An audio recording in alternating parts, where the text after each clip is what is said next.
25 वर्ष ये अर्पण जी को समर्पित करती हूँ मैं। अर्पण जी आप हैं यहाँ पे?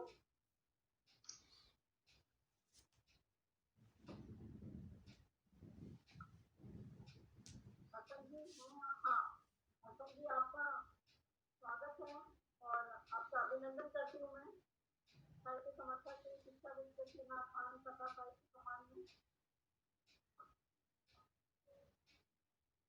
अर्पण जी हैं यहाँ पे? हाँ, अर्पण जी आपका स्वागत है। जी जी धन्यवाद। और मैं श्री अर्पण कुमार के बारे में बताना चाहूंगी कि अर्पण जी एक युवा लेखक, साहित्यकार, समीक्षक, आलोचक, पत्रकार और बेहद रुचि से भरपूर आपका साहित्यिक सफर रहा है। और आपने 4 आपके कविता संग्रह आपके आए हैं, जिनमें नदी के पार नदी मैं सड़क हूँ काव्य संग्रह बहुत प्रसिद्ध हुए हैं। और पिछले वर्ष शिक्षाविद कविता सम्मान हुआ था, उसमें आपकी कविता संग्रह को सम्मानित किया गया था। और अर्पण जी का 2017 में उपन्यास आया है, तो पाठकों और आलोचकों की बहुत सराहा गया और कम ही समय में ये रिप्रेजेंट हो रहा है, बहुत बड़ी बात है। अर्पण जी की वैसे मूल से पटना के रहने वाले हैं, लेकिन शिक्षा दिल्ली विश्वविद्यालय और दिल्ली की जनसंख्या संस्थान में हुई। और आपकी कहानियाँ कविताएं बेहद प्रसिद्ध हैं और बेहद चर्चित रही हैं और आप बहुत अच्छा लिखते हैं। अर्पण जी का मैं स्वागत करती हूँ। और अर्पण जी के उपन्यास 25 वर्ष पर बोलने के लिए मैं आदरणीय श्री विष्णुमती तलवार जी से विनम्र आग्रह करूंगी कि आप इसमें उपन्यास पर प्रकाश डालें। सर, आपका हार्दिक स्वागत है श्री विष्णुमती तलवार जी। जी शुक्रिया नीलिमा टिक्कू जी, कार्यक्रम के अध्यक्ष पवन सुराणा जी, सातों महानुभाव लेखक जिनको पुरस्कार प्राप्त हुए हैं उनको भी मैं बधाई देना चाहूँगा। और जो विश्लेषण जिन लोगों ने किया है, जो करने वाले हैं, उनका भी मैं अभिनंदन करता हूँ। और नीलिमा जी का खास तौर पर मैं आभार व्यक्त करता हूँ इस बात के लिए कि मुझे आप सबसे रूबरू होने का मौका दिया। और इसलिए भी कि नीलिमा जी जयपुर में बरसों से मैं देख रहा हूँ कि साहित्य में जो एक हलचल होती है उसमें सबसे बड़ा कुछ लोगों का योगदान है, तो उनमें नीलिमा जी हैं जो निरंतर सक्रिय रहती हैं, निरंतर गतिविधियाँ इनकी हर साल चलती रहती हैं और साहित्य को एक नया एक वातावरण पैदा करती है जिससे लोगों को एक माहौल मिलता है जयपुर में साहित्य का। तो नीलिमा जी की मैं ये भी तारीफ करना चाहता हूँ कि जैसे ये पिताजी के उनके स्मृति में करते हैं, मुझे अच्छा लगता है, सभी को अच्छा लगता है, करना चाहिए। क्योंकि मैं भी अपनी माता जी की स्मृति में हर साल एक छोटा सा कुछ ना कुछ आयोजन करता हूँ और मुझे लगता है उनको याद करना एक बहुत अच्छी बात है। बुजुर्गों जो है, जब बुजुर्ग नहीं हो, बुजुर्ग घर में जब नहीं रहते तो मुझे लगता है कि जैसे मकान बिना छत के हो जाता है, तो वो छत हम तलाश करते रहते हैं उनको याद करते हुए। और आप इस तरह बुजुर्गों को याद करती हैं तो निश्चय ये बहुत ही प्रशंसनीय बात है जिसकी तारीफ की जानी चाहिए। और जहाँ तक अर्पण कुमार जी की बात है, अर्पण कुमार जी हमारे पुराने मित्र हैं और जयपुर थे, जयपुर से जबलपुर चले गए, लेकिन अच्छी बात यह है कि जयपुर को भूलते नहीं है, मित्रों से संपर्क बनाए रखते हैं। और जयपुर से पहले वो जब दिल्ली में थे तो दिल्ली के अनुभवों पर इन्होंने ये उपन्यास लिखा है 25 वर्ग गज। और मुझे याद है कि मैं एक बार जब दिल्ली में था तो हम लोग एक टैक्सी में जा रहे थे दिल्ली की सड़कों पर, तो इन्होंने अपने इस उपन्यास की मुझे भूमिका पढ़कर सुनाई थी। और वो जो ड्राइवर है, टैक्सी ड्राइवर, वो भी हमें नहीं मालूम था सुन रहा है उसको, और उसने बहुत तारीफ की, सर आपने बहुत अच्छी बात लिखी है, ये सब इलाका जिस पे लिखा है मेरा देखा हुआ है। जब एक आम आदमी किसी रचना की तारीफ करे तो मैं समझता हूँ ये भी एक परखने की एक बड़ी कसौटी होती है। अब 3 घंटे हो चुके हैं, वक्त मेरे ख्याल से बहुत कम है, तो मैं छोटी सी अपनी टिप्पणी कहूँगा और जिसका शीर्षक मैंने भी दिया है, अंधेरे से निकलने की तड़प।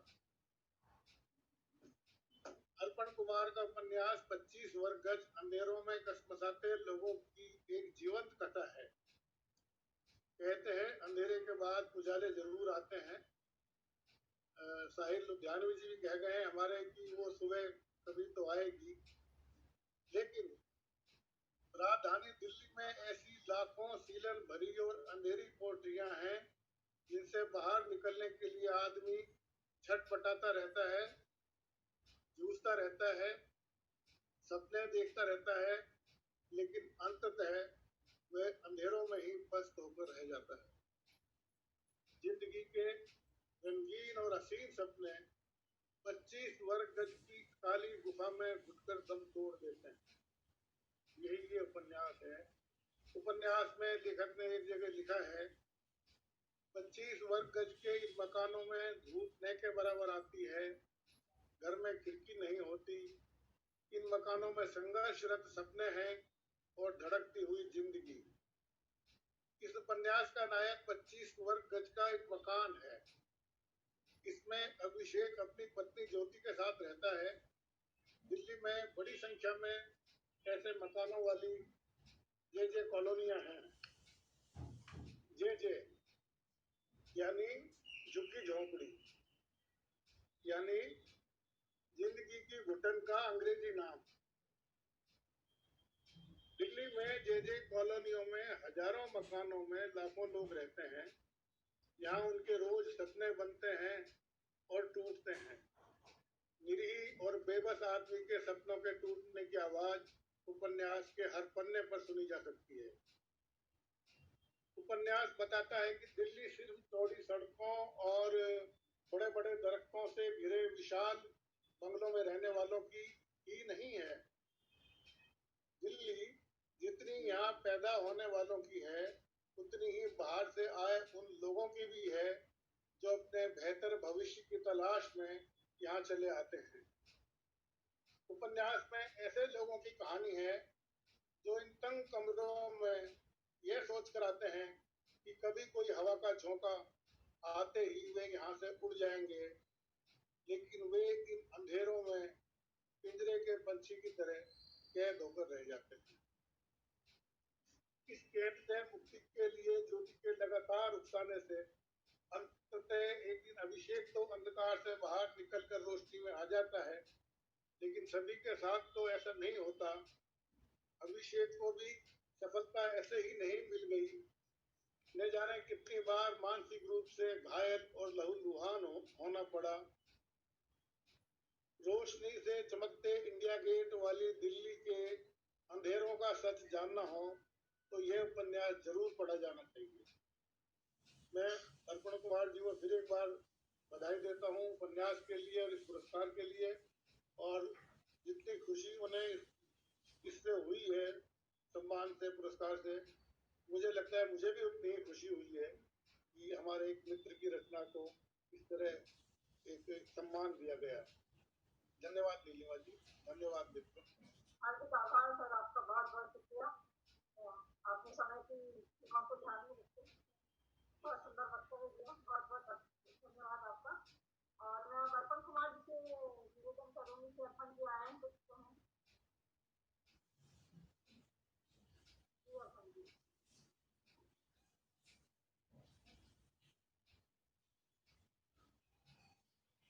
अर्पण जी अनम्यूट करिए।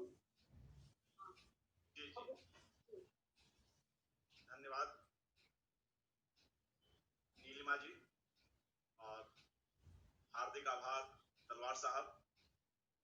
इस कार्यक्रम की अध्यक्ष पवन सुराणा जी, निर्णायक प्रमुख चंद्रकांता जी, और इन 7 उपन्यासों पर अपनी बात रखने वाले प्रमुख वक्तागण, और आज अखिल भारतीय शिक्षाविद पृथ्वीनाथ भान सम्मान 2019 से सम्मानित 7 लेखकगण, जिसमें मैं भी एक शामिल हूं, तो आप सभी को हार्दिक बधाई। और मैं अपनी ओर से आभार ही व्यक्त कर सकता हूं कि मेरे उपन्यास 25 वर्ग गज को यह सम्मान प्राप्त हो रहा है। हेलो जी आ रही है आवाज आपसे? जी, तलवार साहब ने काफी संक्षेप में मगर सघनता पूर्वक इस उपन्यास पर अपनी बातें रखी। एक बार पुनः उनका धन्यवाद। यह भी क्या संयोग है कि जब मैंने दिल्ली को छोड़ा और अहमदाबाद साल भर रहते हुए जब जयपुर में आया 2011 में, तब वहीं पहली बार एक लैपटॉप लिया। शहर भी नया था, लैपटॉप भी नया था, और वहीं से उसी लैपटॉप पर इस उपन्यास को लिखने की शुरुआत हुई।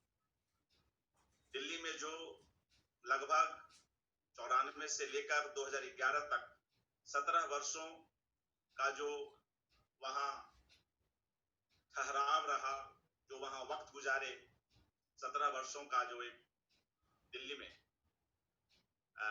हमारा प्रवास रहा, उन्हीं उपन्यासों पर, उन्हीं अनुभवों पर यह उपन्यास केंद्रित है। इसमें एक अभिषेक के माध्यम से एक ऐसे नायक की कहानी है जो गांव में भी रहा हुआ है, पटना जैसे मंझोले शहर में भी रहा हुआ है, और फिर दिल्ली में भी वह आकर रहता है। ऐसे में गांव, शहर और महानगर, इन तीनों से जुड़ी जो उसके देखे हुए, भोगे हुए, समझे हुए सामाजिक, आर्थिक, राजनीतिक यथार्थ हैं, यथार्थ के भीतर की विसंगतियां हैं, उन सबको ही उस नायक के माध्यम से इस उपन्यास में प्रस्तुत करने की कोशिश की गई। 25 वर्ग गज, जैसा कि हम जानते हैं, दिल्ली में एकदम से छोटे मकान हैं। कोई भी जो स्वीकृत इकाई हो सकती है किसी भी महानगर की, किसी भी स्थान विशेष की, तो वो इससे कम क्या हो सकता।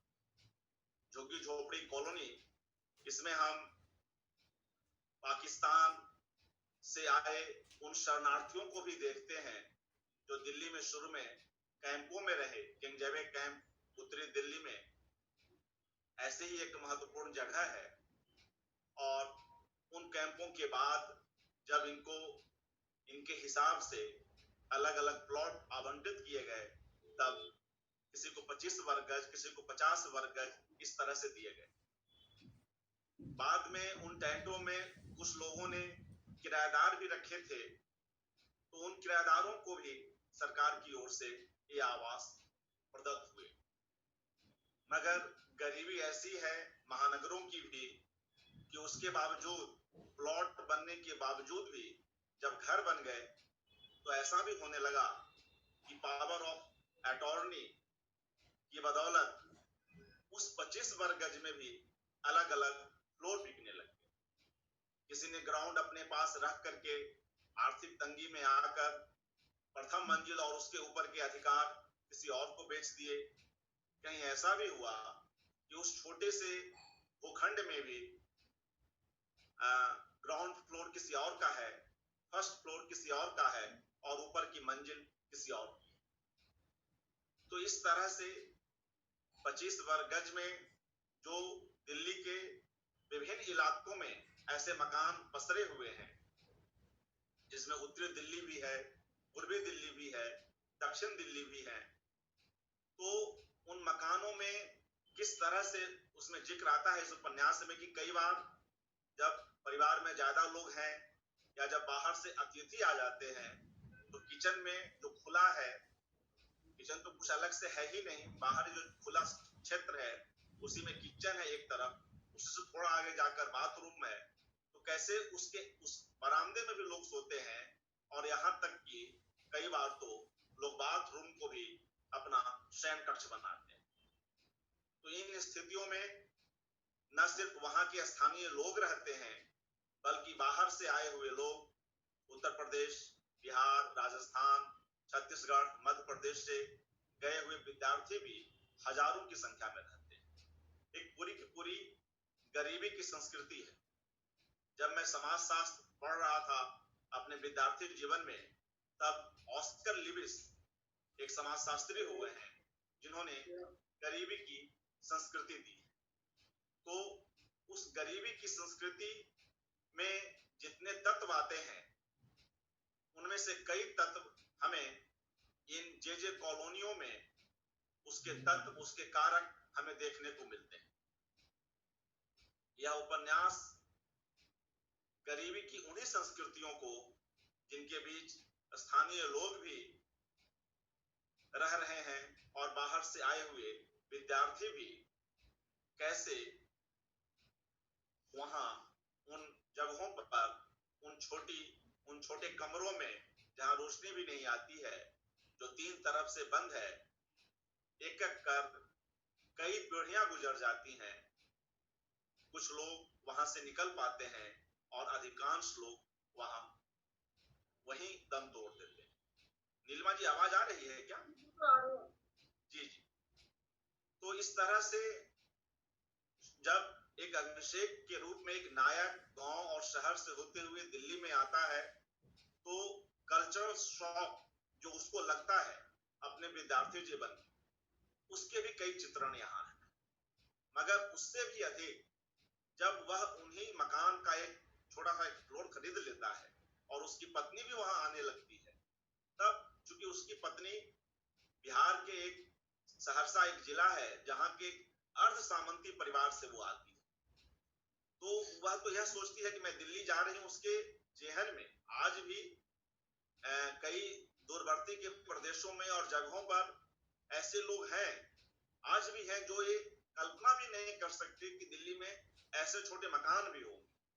तो जब ज्योति, अभिषेक की पत्नी, आती है, तब उसका एक जबरदस्त मोहभंग होता है और वह जितने साल उस मकान में अपने पति के साथ रहती है, तो अपने आप को बिल्कुल अज्ञातवास में रख लेती है। तो यह एक विवाहित स्त्री की, जो 2 बच्चों की मां है, अपने संबंधियों के साथ अज्ञातवास की भी पूरी कहानी है। वह इसको एक्सेप्ट ही नहीं कर पाती है कि उसे ऐसे घर में रहना पड़ेगा, मगर वह अपनी बच्चियों की खातिर वहां रहती है। वहीं पर अपनी मां और अपनी बहन के अलावा अधिकांश संबंधियों को अपना पता ही नहीं बतलाती। तो यह एक महानगर में इस तरह की जो संस्कृति है, इसके बीच बाहर से आई हुई एक स्त्री जो अज्ञातवास में जीती है, उसकी कहानी। जाहिर है कि ऐसे में दोनों के बीच, पति और पत्नी के बीच कई तरह के तनाव होते हैं, कई टूटन होती है, कई ऐसे मार्मिक चित्रण आते हैं जिसमें शादी के जोड़े, लड़के के भी, लड़की के भी, पुरुष के भी, स्त्री के भी, वो पानी में सीलन से भर जाते हैं। बरसात के दिनों में मकानों के बीच की दरारों से पानी नीचे कमरे तक आ जाता है। तो ऐसे कई चित्र, उसमें चोट लग जाता है, कभी नायक को, कभी उसकी बच्चियों को, कभी वो फिसल जाती है, कभी नीचे गिरने का खतरा है। तो इन सब के बीच दाम्पत्य जीवन कई बार टूटता हुआ दिखता है। मगर एक लेखक के रूप में, या यह कहिए कि पात्रों ने जिस तरह से उसको मुझसे लिखवाया, अंततः यह होता है कि उनका दाम्पत्य जीवन बच जाता है। यह कहीं न कहीं भारतीय वैवाहिक परंपरा में जो दाम्पत्य जीवन तमाम तनावों के बीच भी अपने आप को अधिकांश मामलों में बचा लेता है, उसकी भी कहानी। साथ ही अभिषेक एक उभरता हुआ लेखक है, एक स्वतंत्र पत्रकारिता भी कर रहा है, फ्रीलांस राइटर भी है वह हिंदी का।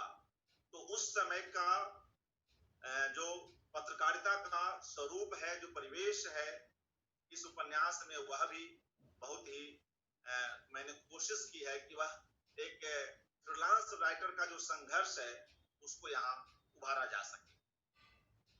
साथ ही मुझे याद आ रही है यह बात, जब मेरे कविता संग्रह पर बोले झुनझुने पर दिल्ली पुस्तक पुस्तक मेले में कार्यक्रम हो रहा था, तब उसमें प्रेम भारद्वाज और अनामिका जी भी थी। तो प्रेम भारद्वाज जी ने कहा था कि मेरे लिए कहा था कि ये निम्न मध्यम वर्गीय लोगों के लेखक हैं, उस परिवार के लेखक हैं। उन्होंने इस उपन्यास के अंश को पाखी में छापा भी था, बाद में उस पर निवेदिता जी ने समीक्षा भी की थी। तो जाहिर सी बात है कि हम प्रवासी मजदूरों की बात करते हैं, उनकी अपनी समस्याएं हैं, कई तरह के। स्वयं मैंने भी दिल्ली में रहते हुए कई लेख प्रवासी मजदूरों की समस्याओं पर लिखे हैं, मगर इस उपन्यास में प्रवासी जो नौकरी पेशे लोग हैं उसकी कहानी। मैं आपको रोकना चाहूंगी, हमारे पास समय बहुत कम है। जी जी जी, मुझे लगता है कि मैंने काफी वक्त ले लिया है और मैं चाहूंगा कि बाकी मेरे साथी या मेरे पाठक या दर्शक या शोधार्थी जो इस उपन्यास को, जो इस कार्यक्रम को देख रहे हैं, इन उपन्यासों पर चर्चा सुन रहे हैं, इन उपन्यासों को पढ़ें और कहीं न कहीं वो लाभान्वित होंगे। इस उपन्यास पर एक लघु शोध प्रबंध भी लिखा गया है। मुझे एक बार पुनः आप सभी लोगों को हार्दिक धन्यवाद देना है और मैं आप सबका पुनः एक बार अभिनंदन करता हूं और इस सम्मान के लिए अपना धन्यवाद ज्ञापित करता हूं। और मैं क्षमा चाहूंगी कि हमारे पास समय बहुत